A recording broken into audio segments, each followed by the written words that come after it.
தமிழ் உள்ளங்கள் அனைவருக்கும் இனிய வணக்கம். இது உங்கள் தமிழ் ஸ்டோர் சேனல். ஸோ மிக முக்கியமான வீடியோ அகைன் வந்து பார்த்தீங்கன்னா, தமிழ்நாடுடைய ரேங்க் லிஸ்ட் ரிலீஸ் ஆயிடுச்சு நமக்கு தெரியும். அந்த ரேங்க் லிஸ்ட் ரிலீஸ் ஆனதுக்கப்புறம் கவர்மெண்ட் காலேஜில் எந்த அளவுக்கு கட் ஆஃப் நமக்கு தேவைப்படும் அப்படின்றத ஒரு சின்ன அனலைசிஸ் நம்ம வந்து பண்ணோம். அது வந்து பார்த்தீங்கன்னா லாஸ்ட் இயர் கட் ஆஃபை வச்சு லாஸ்ட் இயர் என்ன வந்ததுன்னு பார்த்து அந்த ப்ரெடிக்ஷனை வச்சு தான் நம்ம வந்து பண்ணியிருந்தோம். ஸோ இப்போ வந்து ப்ரைவேட் மெடிக்கல் காலேஜில் எந்த அளவுக்கு கட் ஆஃப் வந்து நமக்கு தேவைப்படும் அப்படின்றத இந்த வீடியோவில் நம்ம பார்க்கலாம். ஸோ நல்லா கவனிச்சுக்கோங்க. இப்போ வந்து எல்லாமே இந்த வீடியோக்கு நான் போகிறதுக்கு முன்னாடி நம்ம பண்ணுறது எல்லாமே ஒரு ப்ரெடிக்ஷன் தான். இதுதான் ஃபைனல் அப்படின்னு நீங்கள் எடுத்துக்க கூடாது. இதில் ப்ளஸ் ஆர் மைனஸ் இருக்கலாம் அப்படின்றத நீங்கள் புரிஞ்சுக்கணும். ஆனால் மேக்ஸிமம் ஒரு 90% கண்டிப்பாக வந்து கரெக்டாக தான் இருக்கும். காரணம் என்ன அப்படின்னா, இதற்கு முன்னாடி நம்ம போட்டதை விட இப்போ ரேங்க் லிஸ்ட் ரிலீஸ் ஆனதுக்கு அப்புறம் சொல்கிற விஷயங்கள் வந்து ரொம்பவே எப்பயுமே கரெக்டாக இருக்குன்றதை நீங்கள் புரிஞ்சுக்கோங்க. ஸோ அந்த வகையில் ப்ரைவேட் மெடிக்கல் காலேஜில் கேட்டகரி வைஸ் வந்து எந்த அளவுக்கு நமக்கு மதிப்பெண் தேவைப்படுது அப்படின்றத இப்ப நம்ம பார்த்துடலாம்.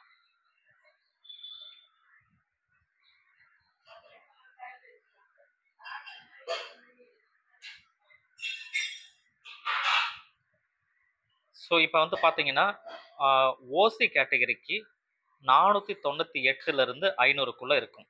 500க்குள்ள தேவைப்படும். இது எல்லாமே நான் ஏற்கனவே சொன்ன மாதிரி ரேங்க் என்ன இருந்ததோ அதை பேஸ் பண்ணி லாஸ்ட் இயர் ரேங்க் என்ன இருந்தது, அதற்கு என்ன கிடைச்சிது கட் ஆஃப் அப்படின்னு பார்த்துட்டு அதற்கு தகுந்த மாதிரி தான் இப்போ நம்ம கொடுத்துருக்கோம். அந்த வகையில் தான் வந்து ஓசி கேட்டகரிக்கு 498லேருந்து 500 வரைக்கும் கண்டிப்பாக நமக்கு தேவைப்படும். பிசி கேட்டகரிக்கு வந்து 475லேருந்து 480 ரேஞ்சுக்கு தேவைப்படும். பிசிஎம்மை பொறுத்த வரைக்கும் 465லேருந்து 475 கிட்ட தேவைப்படலாம். எம்பிசி கேட்டகரியில் 470லிருந்து 476 வரைக்குமே தேவைப்படும். எஸ்சி கேட்டகரியில் வந்து 400 to 409 வரைக்குமே இருக்கலாம், தேவைப்படும். எஸ்சிஏ கேட்டகரியில் 347லேருந்து 350க்குள்ளே இருக்கும்.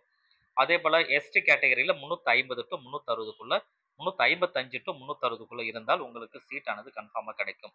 இதில் நீங்கள் ஃபஸ்ட்டில் இருக்கு இல்லைங்களா, உங்களுக்கு கிட்டத்தட்ட வந்து பார்த்தீங்கன்னா நீங்கள் வந்து 500, 480, 475, 476 அந்த ரேஞ்சுக்கு எடுத்துருக்கீங்கன்னா அது ரொம்ப ரொம்ப சேஃபாகவே இருக்கும் அப்படின்னு சொல்லி அர்த்தம். பட் எல்லாமே வந்து பார்த்தீங்கன்னா எதை பேஸ் பண்ணதுன்னா, ஏற்கனவே சொன்ன மாதிரி போன வருஷத்தோட ரேங்க் லிஸ்ட்ல என்ன வந்ததுன்னு பார்த்து அதற்கு என்ன அதே ரேங்க்ல இந்த வருஷம் என்ன இருக்குன்னு சொல்லி பார்த்து தான் நம்ம எடுத்திருக்கோம். ஸோ அந்த வகையில தான் வந்து இது வந்து ஓரளவு கரெக்டா இருக்கும்னு சொல்லி நம்ம நம்புறோம். இது வரைக்கும் சொன்னது எல்லாமே அந்த அளவு தான் இருந்திருக்கு. ஸோ அப்போ இந்த ரேஞ்சுக்குள்ள நீங்க இருக்கிறீங்களான்னு சொல்லி ஒரு தடவை செக் பண்ணிக்கோங்க. அப்படி இருந்தீங்கன்னா நீங்க கொஞ்சம் தைரியமாகவும் இருக்கலாம். ரைட்டா? இதுல கொஞ்சம் ஸ்லைட் வேரியேஷன் வரலாம் அப்படின்றது இந்த இடத்துல நான் வந்து தெரிவிச்சுக்கிறேன். ஸோ அடுத்த வீடியோல என்னென்ன விஷயங்கள் இருக்கு கண்டினியூவா சேனல்ல தொடர்ச்சியா பாருங்க. அடுத்தடுத்து என்னென்ன நிறைய அப்டேட் உங்களுக்காக காத்துக்கிட்டு இருக்கு. தேங்க்யூ.